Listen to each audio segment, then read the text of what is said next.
मौजूदा प्रधानमंत्री जी हैं, इन्होंने बिल्कुल देश का कबाड़ा कर दिया। आज न कोई शिक्षा सही मिल रही है, न स्वास्थ्य की व्यवस्था है, न बिजली की है, न सड़कों की है। गाना याद आता है कि दिल की तन्हाई को आवाज बना लेते हैं और जब दर्द हद से गुजरता है तो मोदी जी को केवल गरिया लेते हैं। इनको 2014 के बाद में तो आजादी मिली और 47 में देश आजाद नहीं हुआ। इस तरीके से ये अभी तो कुछ नहीं हुआ है। अभी 4 दिन के बाद चुनाव की अधिसूचना जहां जारी होगी तो भारतीय जनता पार्टी पूरी तरीके से हिंदू बनाम मुसलमान का करेगी। और जब दर्द हद से गुजरता है तो मोदी जी को केवल गरिया लेते हैं। अरे नहीं, आपने नहीं, ये गलत बात है। ऐसा है, नहीं, कोई गलत गाली नहीं। आज संवैधानिक पद पे बैठे उसको आप शब्द आप नहीं कह सकते। वो यही करेंगे। हमारी बहन बेटियों का बलात्कार हो रहा है, वो सम्मानित पद पे बैठे हैं। हमारे यहाँ लोग भूखों मर रहे हैं, वो सम्मानित पद पे बैठे हैं। हमारे यहाँ लोग नहीं। आप विरोध कीजिए, उनका विरोध कीजिए, उनकी आलोचना कीजिए। गरियाना कैसे हुआ? पूछ लेंगे, बात मतलब बोलना चाहता है, बोलना चाह रहा है भैया। जी भैया बताइए, क्या आपकी परेशानियां हैं इस फिल्म में? आप कुछ न परेशानी, झाड़ू लगा रहे, नौकरी मिल रही, ना कुछ मिल रही सरकार में। तो क्या सरकार 15 साल से कर रहे नहीं जी काम। 15 साल से कर रहे। कितना पगार है आपका? 7,500। बताइए। 7.5 घंटा ड्यूटी में घट्टे आदमी को सड़क पर उतार के रख दिए। 3 से 10 3 बजे से लेकर रात 10 बजे तक हाँ ड्यूटी है। हाँ। और पगार कितना है? 7.5। 7.5। कितने दिनों से पेमेंट नहीं मिलता?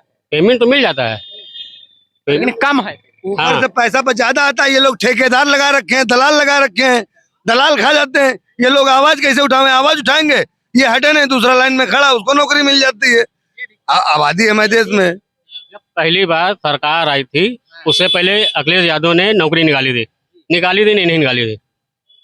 आप नहीं हमको आजाद नौकरी निकली थी। ये साफ सफाई वाली, साफ सफाई नगर निगम, हम लोगों ने फॉर्म भी भरा था, सब कुछ हो गया था, लेकिन अचानक सरकार आई। ये सरकार आने के बाद सिस्टम बदल गया। हाँ, सिस्टम ही बदल गया। बता तो रहे हैं, जैसे कौन खुश है? लूट लो भैया। अमीर हो जा रहा, गरीब हो जा रहा। गरीब और क्या? अमीर। अरे इन्होंने अमीरों को कर्जा माफ किया, गरीबों को कर्जा कहाँ माफ किया? ना गरीबों को लाइट माफ हो रहा है, ना गरीबों को खेती के माफ हो रहा है। अबे बेचारे क्या करें अपना बच्चों को पेट पालने के लिए? अबे घर में घर भी नहीं इनके पास होगा। पूछो, कहीं डिवाइडर में सोएंगे, कहीं गांधी प्रतिमा पे सोएंगे, कुछ भी नहीं मिला। मकान भरा वो भी नहीं मिला।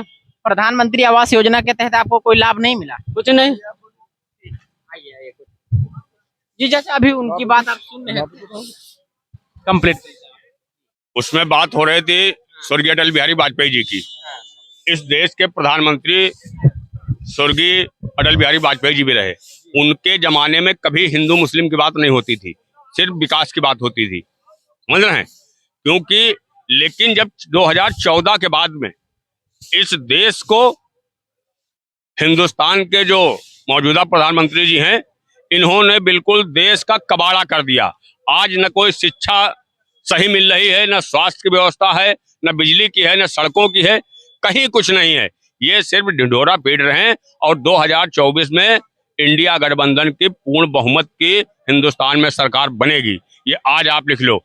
इनके सरकार बन जाएगी, बिल्कुल 101% सरकार बनेगी। इंडिया बदलाव निश्चित है। एक बात समझो, एक तवे पे रोटी अगर पकाई जाती है और एक ही साइड में रोटी पड़ी रहे तो रोटी जल जाती है।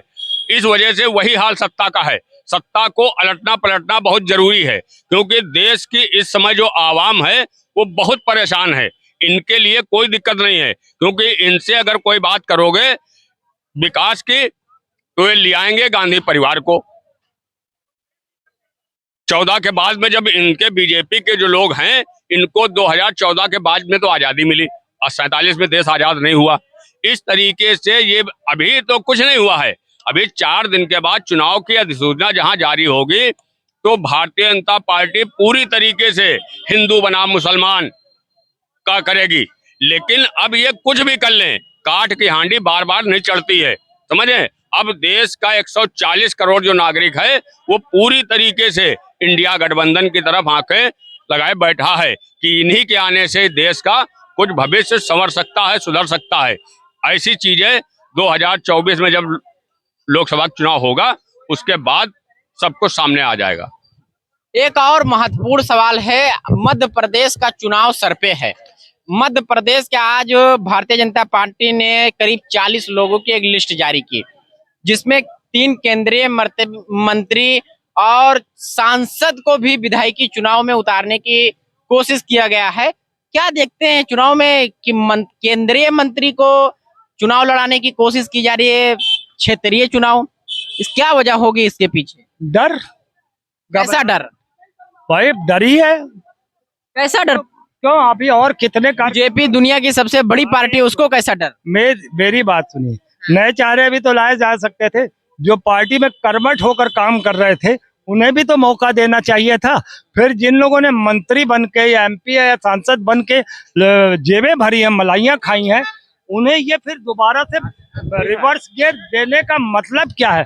इसका मतलब कहीं ना कहीं डर है बीजेपी को। ये पुराने चेहरों से क्यों जीतना चाहती है, या क्या ये जीत पाएगी? मुझे तो नहीं लगता। ये पुराने चेहरे लाए या नए चेहरे लाए या जो थे वर्तमान में उन्हें लाए, इससे कोई फर्क पड़ने वाला नहीं है, क्योंकि इनकी नीयत और नीति आज पूरा देश समझ चुका है।